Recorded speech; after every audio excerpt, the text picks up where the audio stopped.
You don't stay in your comfort zone because it feels good. You stay there because it slowly convinces you that you are safe while it quietly removes everything that could have made you powerful.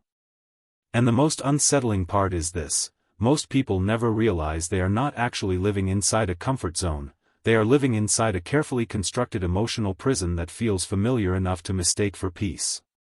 That's why some people can go years without change, yet still believe they are working on themselves.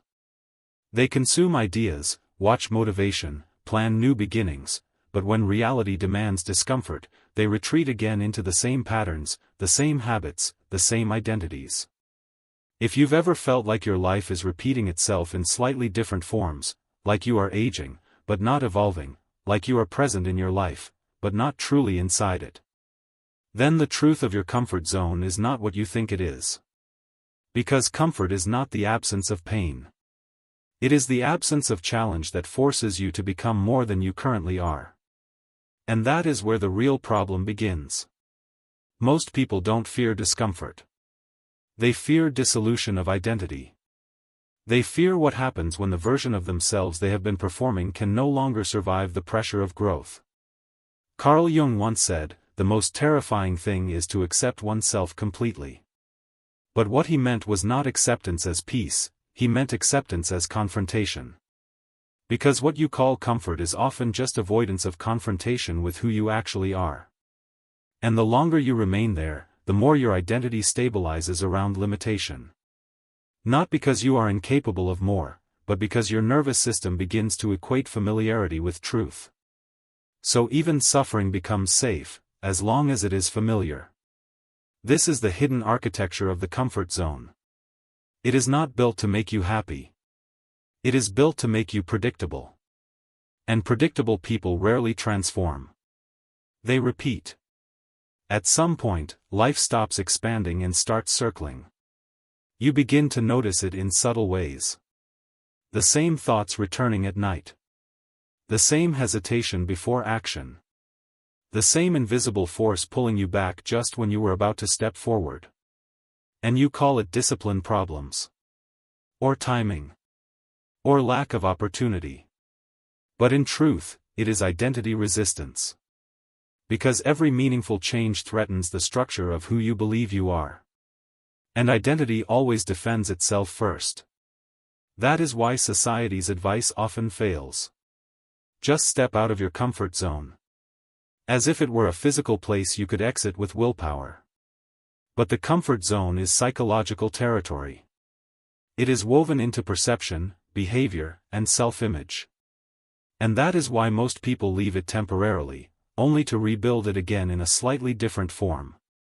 Modern culture misunderstands this deeply. It teaches that confidence is visible. That power is loud.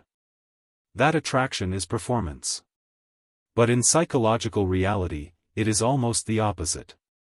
Real confidence is not the expansion of expression. It is the reduction of need. A person who needs validation will always be controlled by those who give it or withhold it.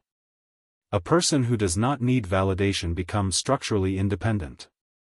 And independence changes how others perceive you without you trying.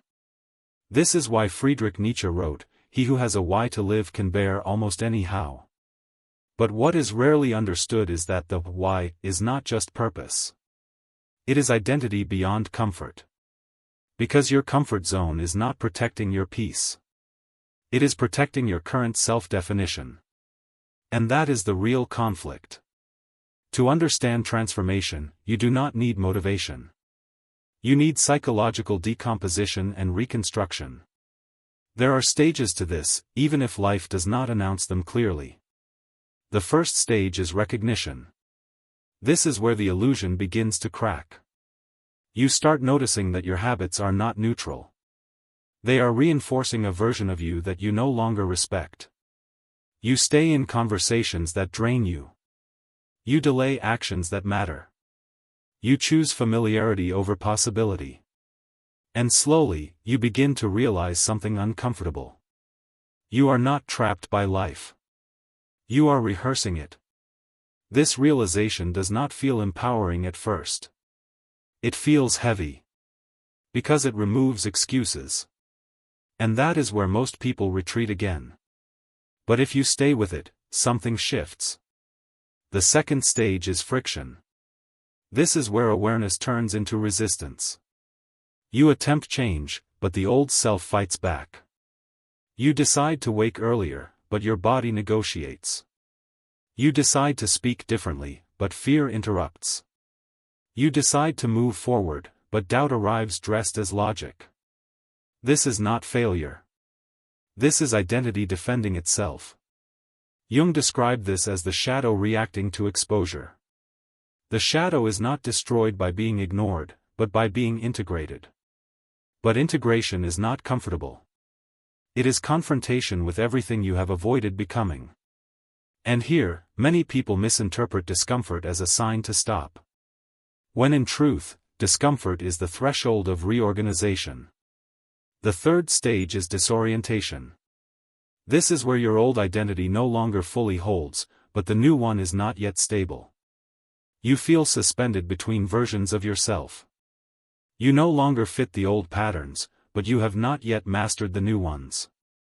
This stage often feels like emotional instability. You question decisions. You doubt progress. You feel temporarily unanchored. But psychologically, this is not regression. It is transition. As Viktor Frankl observed, when we are no longer able to change a situation, we are challenged to change ourselves. But what he did not mean is comfort in suffering. He meant the reconstruction of meaning under instability. This is the point where most people return to comfort, not because it is better, but because it is familiar. But if you continue, something subtle begins to emerge. The fourth stage is embodiment. You stop trying to act differently and begin to exist differently. Your decisions become quieter. Your presence becomes less reactive. Your validation needs weaken. You are no longer negotiating with every thought. You are observing it. And something unexpected happens here. People begin to perceive you differently without being able to explain why.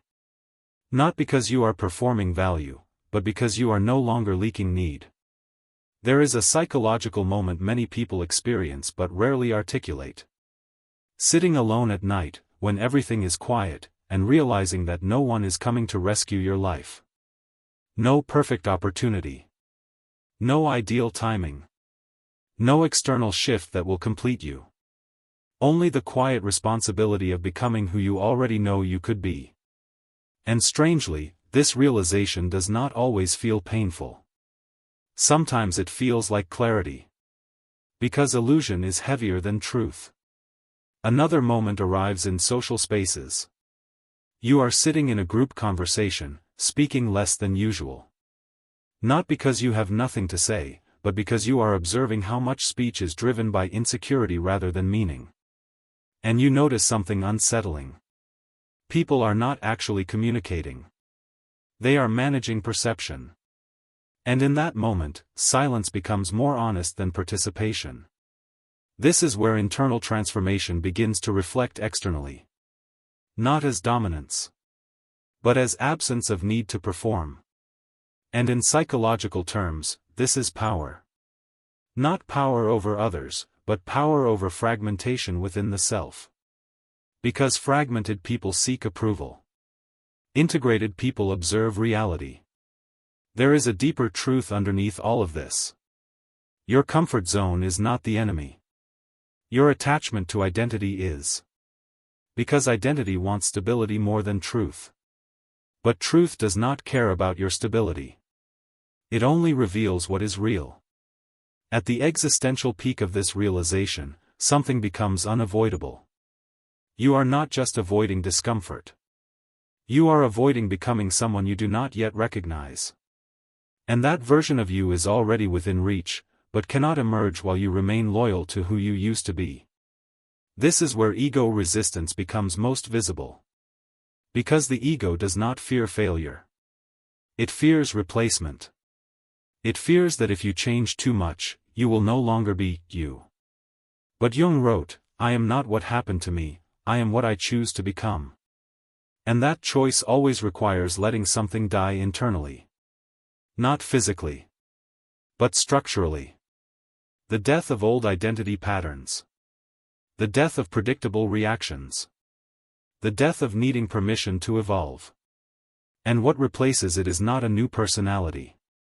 It is presence without negotiation. At this point, comfort zones lose their psychological authority. Not because they disappear, but because they no longer define you.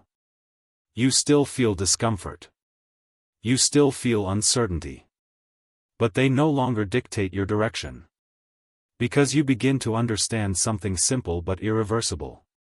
You don't grow by escaping discomfort. You grow by no longer obeying it. And this changes everything. Because life does not reward comfort. It responds to alignment. And alignment only becomes possible when identity is no longer built around avoidance. So the final shift is not becoming fearless. It is becoming uninterested in the negotiation between fear and action. And in that space, something settles. You stop chasing versions of life. You stop performing for imagined approval. You stop shrinking to maintain familiarity. And you begin to exist in a quieter form of strength.